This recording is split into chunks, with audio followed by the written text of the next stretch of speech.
Welcome to Now Serving, a Side of Therapy, your intro guide into the therapeutic world. Together, we'll explore various aspects around how to show up for ourselves and others by tending to our own mental and emotional well-being. I'm your host, Dalton Huckabee, a licensed marriage and family therapist, and I'm grateful you've joined me.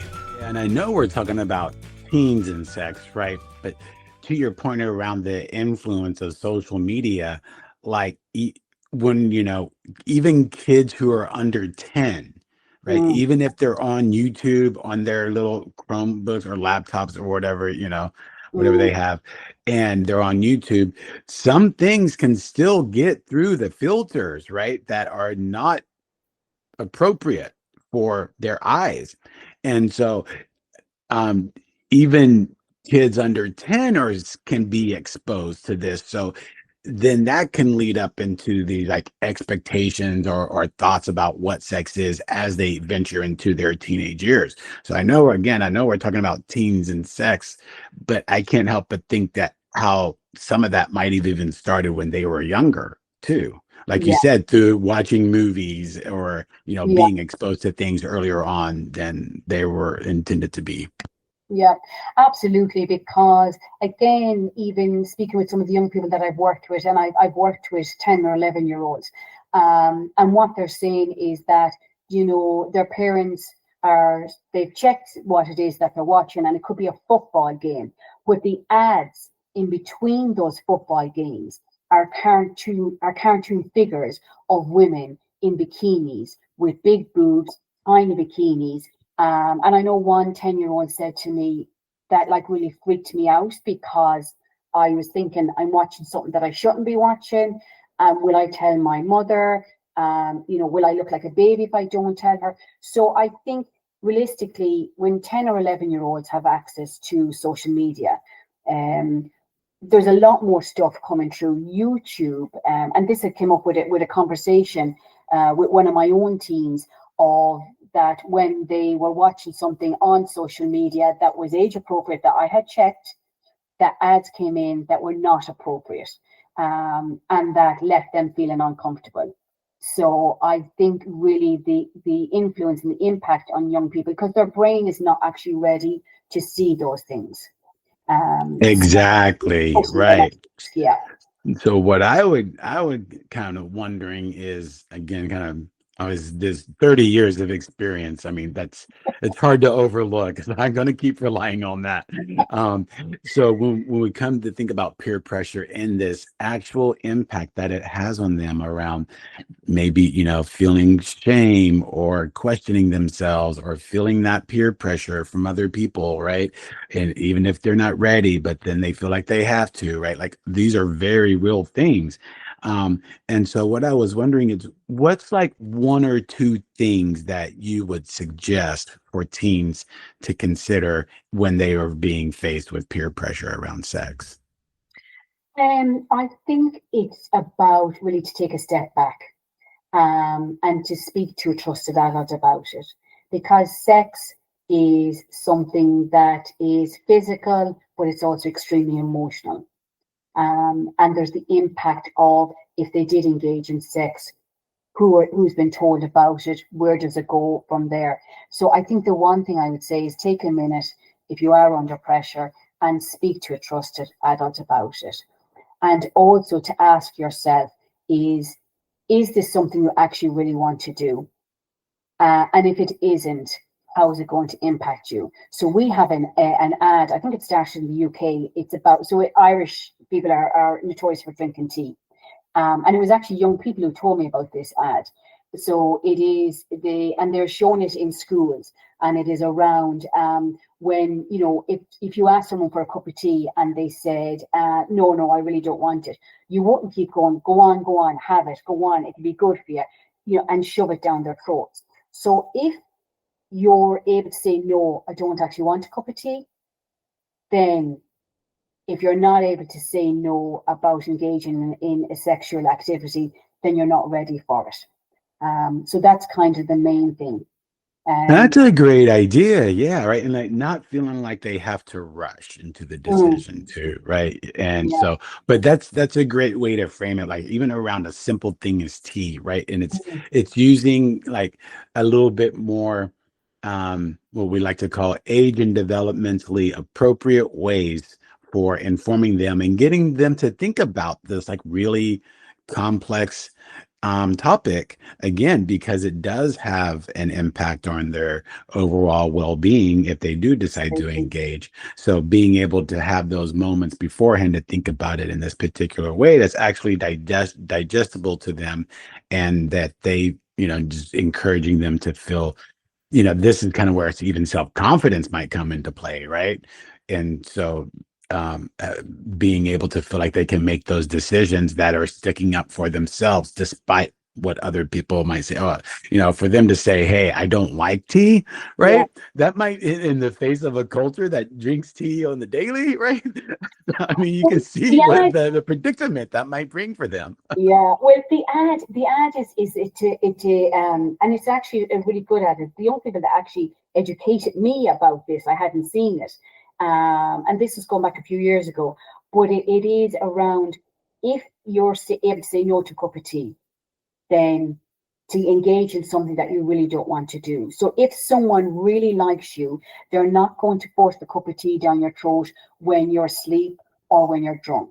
Or they're not going to insist that you have it, even though you've told them you don't want it. And I think for me in the therapy room, it's about teaching young people resilience and to be able to, when someone says something to them, to be able to come back with an answer that still makes them feel that they have control and power, and still makes them feel that they're not going to look stupid when they say no. But it's about a belief in themselves. But also, which is crucial, I think, is for young people coming up that they feel that there's someone that they can actually talk to. And that if they do speak to someone, that they're not going to be told, "Oh my God, absolutely not, you're way too young." That they feel listened to, because when young people feel listened to, they're going to tell us more and more. And I think that is a key point with all professionals and parents just to be aware of. Like we've been talking about around like in the role of culture, right? And the way that even TV, right, or social media like really have this impact on teenagers in this way. And the a lot of the anxiety, right, or the shame that can come up with them as teenagers are experiencing this peer pressure, right, including like some of this influence of culture, right, from TV or social media. And when we talk about teenagers kind of turning to parents for that support, what's some tips and what are some tips that you would have for parents for communicating with their kids around this? I think to be open, first of all, there has to be, it's like everything, it's like in therapy, the relationship is key. And if your teenagers feel from a young age that when they start talking about what was going on in your day to day school, and that you're listening, they're more likely to actually talk to you about it. If they feel that when they say to you, or when they decide to open up or trust you, whatever information it is, that you actually listen and not jump to give advice, which is what we're prone to do as parents and what we're prone to do as professionals. And young people actually don't want advice. And if they want advice, they'll actually ask you for it. So if they're saying that, Tommy asked me to do something with him, I am not sure. Instead of your first reaction, which is one of panic and stress of, oh my God, it's literally to keep a very clear face and to be able to say, thanks for telling me. I'm delighted you felt able to tell me. Would you like to talk a bit more about it? And try, which is very hard for parents, to keep quiet for a minute and just listen to what they've got to say, and not to jump in with a solution or not to jump in with advice on what exactly to do.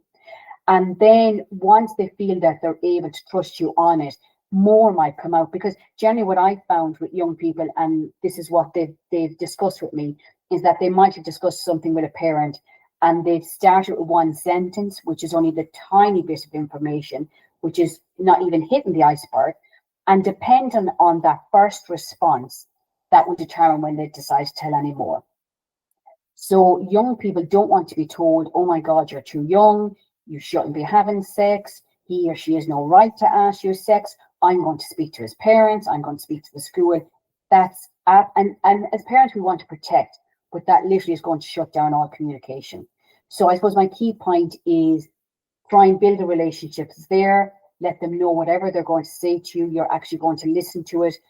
Don't give advice, don't jump in with what they should or shouldn't do.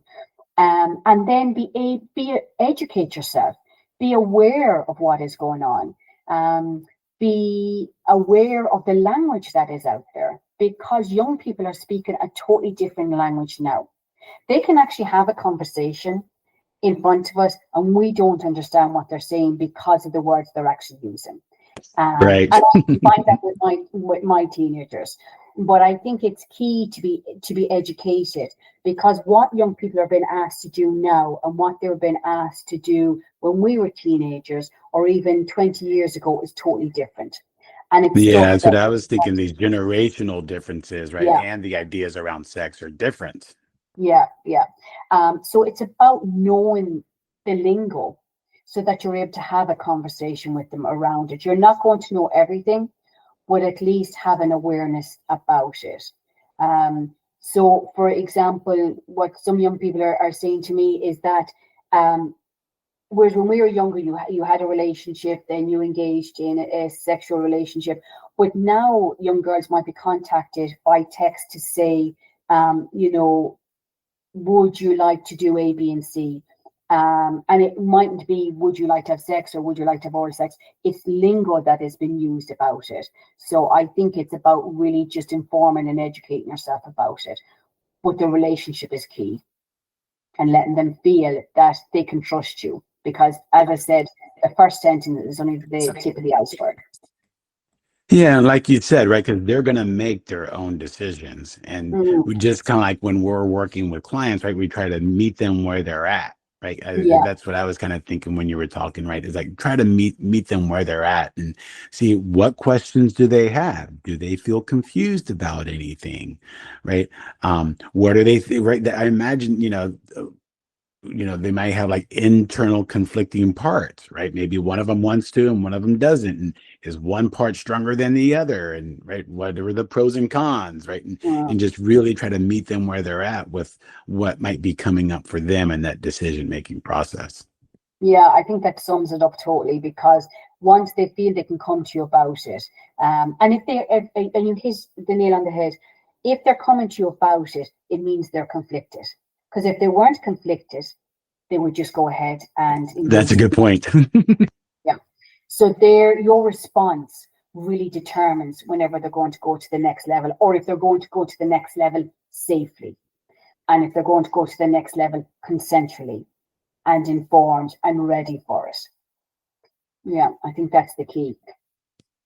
Great, great. And so kind of continuing on this aspect of um, the peer pressure, um, or even some of the social aspects that apply, right? Like we talked about, like, generations are different now. Cyberbullying was not a thing when you and I were kids, right? And so now here we are, like, faced with cyberbullying too. And even when we're considering, even just exchanging pictures through text, right? Yeah, Depending on the age, right, can also be reportable, right? Again, check your local legal, right? yeah. Requirements around that. But um um, what are some issues or information around cyberbullying that you've experienced? I think cyberbullying, very much like peer pressure, has just exploded.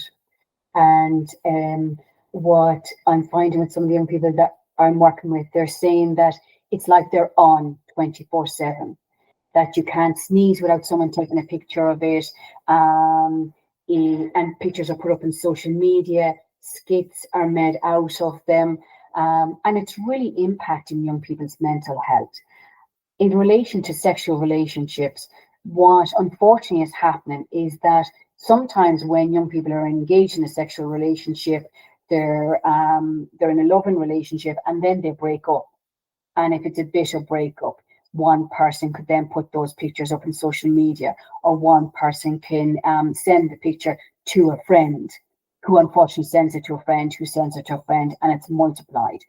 Here in Ireland, we have something which is called Coco's Law, and it came about from a mother who had actually pushed and pushed for a law to be put in place in relation to sexual pressure and sexual pictures being put up online and cyberbullying about it, because it had happened to her young daughter and she had committed suicide. But really what it is in Ireland, what happens is that if you post a picture, if you send a picture to someone under the age of 18, even if it's a picture from a magazine and it's a picture of an adult, but if you send it to someone under 18, they are a child, and then there is concern around child pornography. So that, and the situation will be assessed. But that there was, what would have happened before is pictures would have went around through people's cameras, it would have went around through school. But now young people are being educated that if you take a picture of a young person and you send that to someone else, that is considered child pornography. Even if it is to your friend and your friend is underage, once they're underage, it's considered child pornography. But I think, and it depends how young people are educated about it, because even what some people are saying is, oh God, we did Coco's Law in school today and the teacher just gave us all the facts. I think it's about, yes, give them the facts, but engage them in discussion around it. And it's around parents being able to say to them as well, whatever the law is in your country or state, this is the law.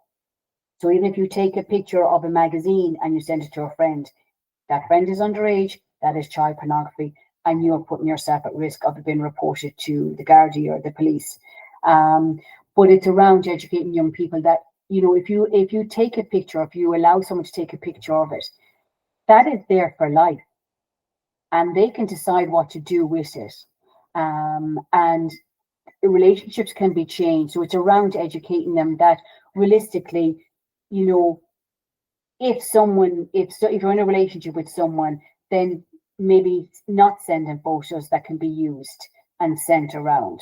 But it's also about, I think, the impact of cyberbullying, because there's no end to it. When you and I, if there was a bully in school, we came home and that was the end of it. Now there is no end, because they're on, I don't know if you have Snapchat, but there's Snapchat, there's all these messages going around, and it's 24/7. And Yeah, because then they're tagged and then everybody else is seeing it, right? Yeah, And even if it's not someone sending an actual video or picture to someone, right? mm, The invention of AI, mm, I even know, right, of situations where images are created of people that aren't factual, that aren't yeah, true. And yeah, so even with the advent of AI, like, things can get, you know, thrown around out there. There's actually a recent South Park episode that I was yeah, just watching last night, right? That was about this, like creating videos that in images that aren't real, but yet they're getting out there, and it can still consider, cyberbullying. yeah. And I think very much cyberbullying, like peer pressure, because young people's lives are lived through their friends and through their peers. And that if videos are going out that have a negative influence on them, even if it's only a minor negative, what we would consider a minor negative influence, that has significant impact on young people and on their mental health and on their ability to go out and socialize, engage in social supports. So, and as you mentioned, AI, it's like, it keeps going up a level and going up a level. And yes, all these things are fabulous, but there's also the downside of it. And they're always going to be there, Dalton, but it's about educating young people around, if something happens, that they feel that they're able to discuss it. Because I think what happens is when young people feel they're not able to discuss it, whenever it is with a therapist or with a parent, and they're dealing with it in isolation, that's when the risk to self-harm or the risk to consider suicide. as they feel is the only way. Because as you know, young people's brains are not fully developed. And what we now as adults, when our brains are fully developed at 26, we consider, okay, there are consequences, but next week, next month, next year, young people can only deal in the here and now. So this is today, tomorrow, next week. I am being teased, I am being bullied. And there is no year's time, or when I leave secondary school and I go to university, this is all going to be behind me. So I think the key is to make sure that young people feel that they have someone they can talk to and that we listen to them when they talk. Yes, and that they're supported Yeah. through that process. Especially like you said, it brings up a good point, right? How all of this either peer pressure or cyberbullying, or even their own internalized messages around their own relationship with sex, right? How that can impact their mental health in such a way that you're right. The consideration of leading to SI, right, is real. Yeah. And I think it's the culture that we're in at the moment, because there is such a massive culture on how you're viewed, how other people view you. It's in magazines, it's in books, it is in television, that perfection is what we should be aiming for, and that's the message that young people are getting. And I think we need to be able to work with young people to be able to say these images are not real. That someone that's in that magazine, they could have had to stay there for 20 minutes, and there's lighting used and everything else is used to make them look perfect. That isn't the real world. It's same with, we were saying about magazines, with pornography. The message that's been given across to young people is you need to look at this high, and that's where you need to be aiming for. And it's not realistic, and it's putting way too much pressure on them. Yeah, that's a good point, right? The reality versus what's portrayed, right, versus the reality. Yeah. And helping them to see those differences. What's really coming up for me is, again, like the real impact that the cyberbullying or peer pressure might have on teens, and the real consideration of how can we work with them in this way, like you said, that contributes to their own sense of resilience or self-confidence and self-esteem, right? That can help them feel that autonomy and agency in that active choice, like we were talking about. That seems to be the biggest theme that's coming up for me as we're talking about this. Yeah.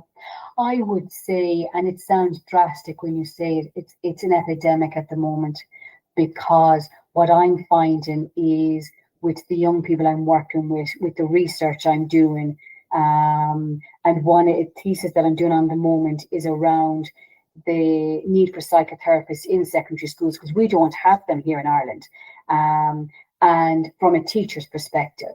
And even speaking to the teachers, because the teachers are the ones that are seeing the young people on a daily basis. And I've been interviewing teachers, and they themselves are saying that they have seen a significant shift in anxiety, depression, eating disorders, suicide ideation around young people, and that they're coming into school, and that the pressure that they're actually being put under. I think I was saying to you, some of the young people that I spoke with have said that they feel that they're on 24/7. That no matter where they go, there's a picture being taken of them, there's a video being shoved in their face, and that they're always expected to be funny, they're always expected to be witty, and even when they come home, there's a thing at the moment, I don't know, do you have in America, where it's called a streak? So literally with Snapchat, you're meant to be sending pictures, and so they're not sending pictures of an item. They could be sending pictures of the ceiling, but you're meant to be back and forth and back and forth. And that friends are saying, you weren't on last night. Do you mean I text you at 11 o'clock at night? So that the pressure that's been put on young people is quite significant. And I think it's around, again, going back to the basics so that young people feel, as we've said throughout this discussion, that they feel that they have someone that they can talk to when they do talk to someone, that they're listened. And that I think the education system is not, and this is what teachers are discussing, yes, it is about educating them, but it is around also looking at their whole mental health, when they're feeling good, because we focus on mental health when things are bad, but mental health is around, what you're doing for parents. How long are they on the social media? Are they late nights?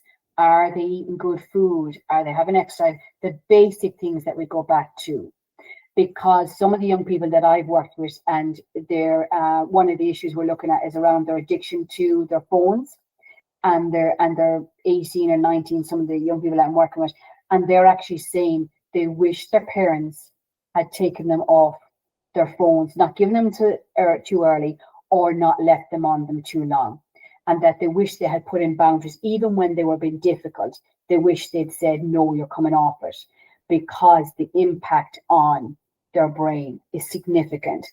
And now that they're 18 or 19, they're able to say, actually, when I was on the person I was when I was on social media and the person that I was when I came off it were two different people. I was angry. I was under pressure. I felt like I constantly needed to keep up with everyone. And that I was seeing all these messages of, the beautiful women, the skinny women, well dressed, makeup done, and boys all buffed up, and that I need to look like that, and why aren't I doing it? So I think the messages that have been put on them is severely impacting them. And I think as parents and professionals, and it's not easy, and I have 3 teenagers myself, it is not easy. But I think we really need to be the parents and say no and put in boundaries. And that's easier said than done. Yeah, because like you said, with everything that's coming up for them, right? They can be feeling like confused, right, or overwhelmed, or fearful. And the thing is, right, when we think about that from a mental health perspective, right, the emotions are valid, right? The emotions are very real. But then it's the thoughts that get tied to those emotions, and then the behaviors follow the thoughts. Yeah. Right. So if there's a way that we could, work with them to help them understand that part a little bit more. And like you Mm. said, there are people actually, again, because developmentally, I was thinking this too. The reason why these reporting laws are so stringent with this a short period of time is because growth, adolescent growth happens so quickly in Yeah. such a short span of time, right? You Yeah. think about, like, even I know for myself, when I was 13, I was like, ooh, someone who's 16. I was like, ooh, right? Being 32 and 35, it's not a big of a difference, right? No, But no. when you're 13 and 16, it's a big difference because there's so much growth that happens in a short span of time. And so Mm. that's why we're giving this a special consideration and attention, because Yeah. when they were 13, like you said, versus 18, like the way they view things are different. Absolutely. Right. It's so, but when you're 13, you don't realize that. Kind of like you said, they're only in the here and now and the next week, right? They don't have that thought ability to be able to kind of think about that long term. And so, but when they do get older, they can start to see things in a different way. Um, and so it seems to me that, like, that's a big kind of 360 in the face of culture, if you will, for someone at 18 to 19, kind of finally recognizing, hey, let me just like get off social media altogether. Like, that's a drastic change.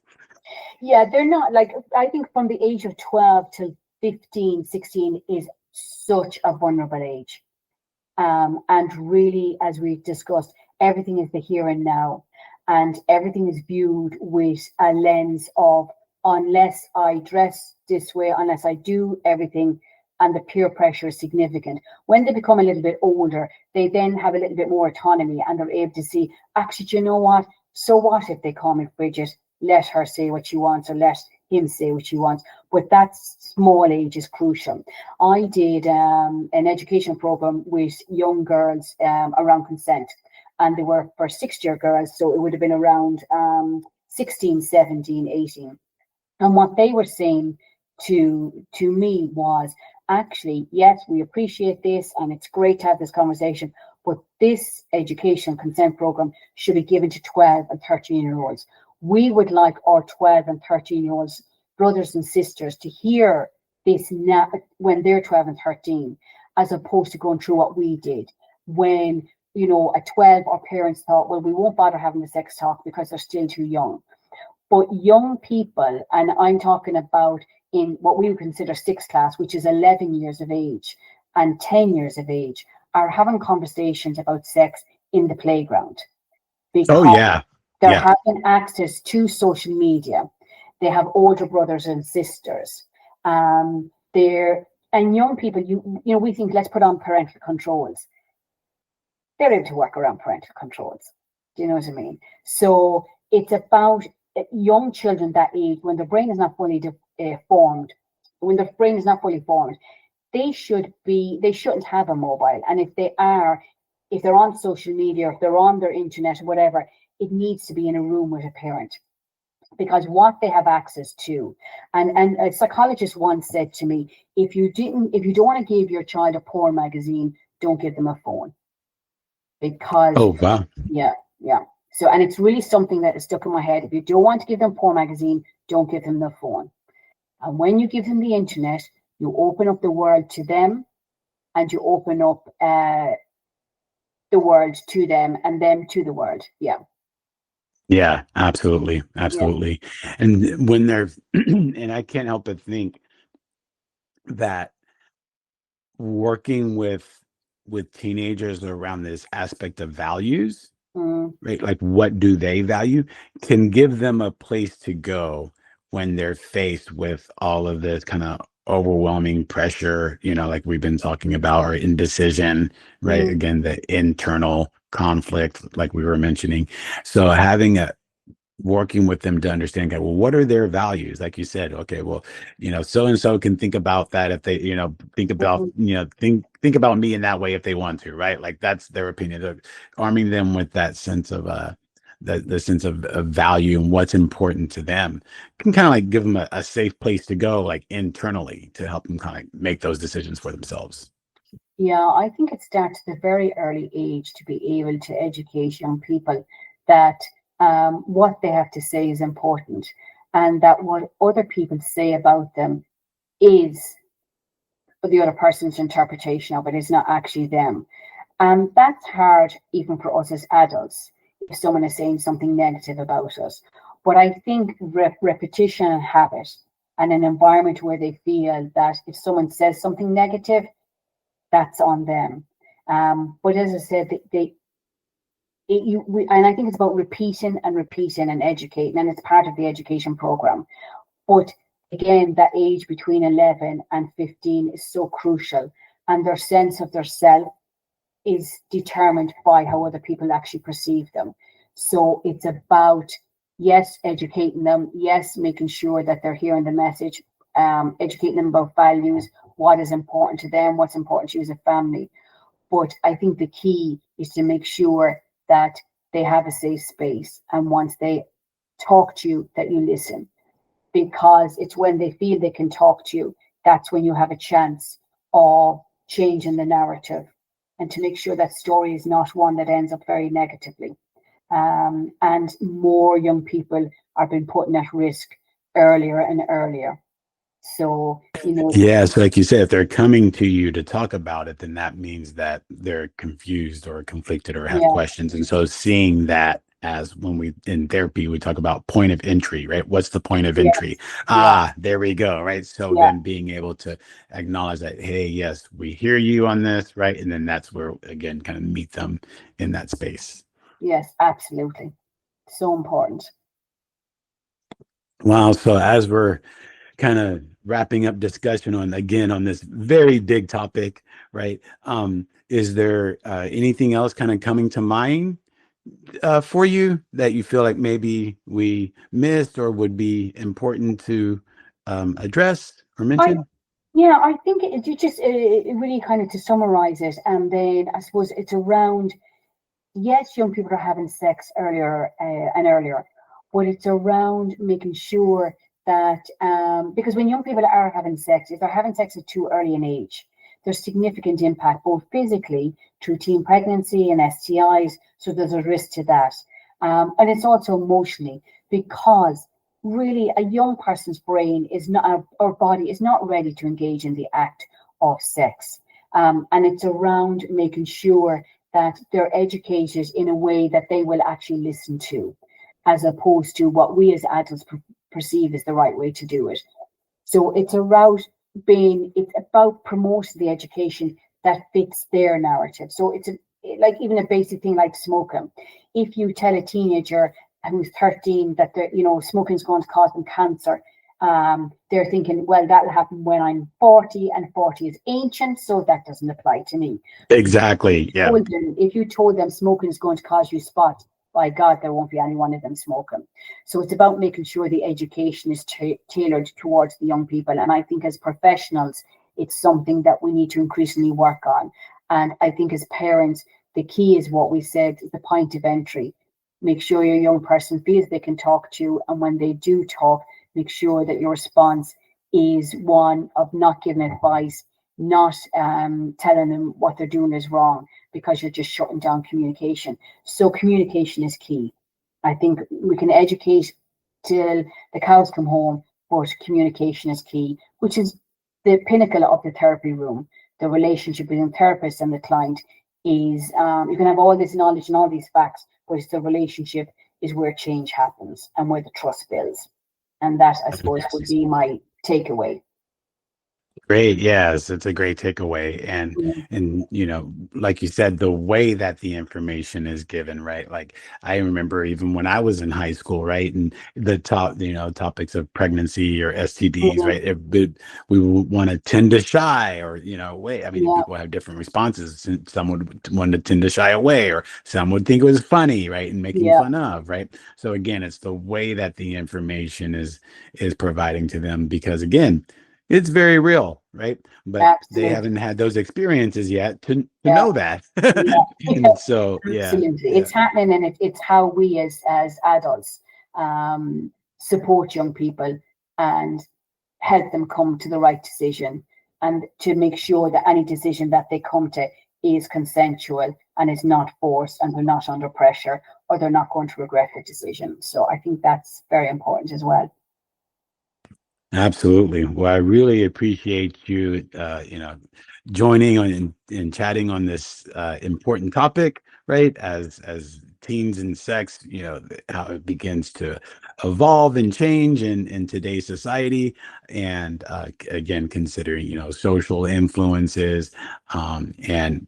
But well, I like what you said, right? The main thing, just kind of like, hey, if they're coming to you with with questions, like be open and curious, right? Not judging, and kind of Yeah, meeting them where they're at. yeah. And thank you very much, Dalton. It was a pleasure to talk to you. Thanks for tuning in this week. If this conversation resonated with you, follow Now Serving, a site of therapy, on YouTube, Spotify, Apple Podcasts, or wherever you listen. Be sure to click subscribe and leave a comment, and share with others who may also enjoy. Check out our website at izotherapy.com, where you can contact us to be placed with a therapist who's the best fit for you.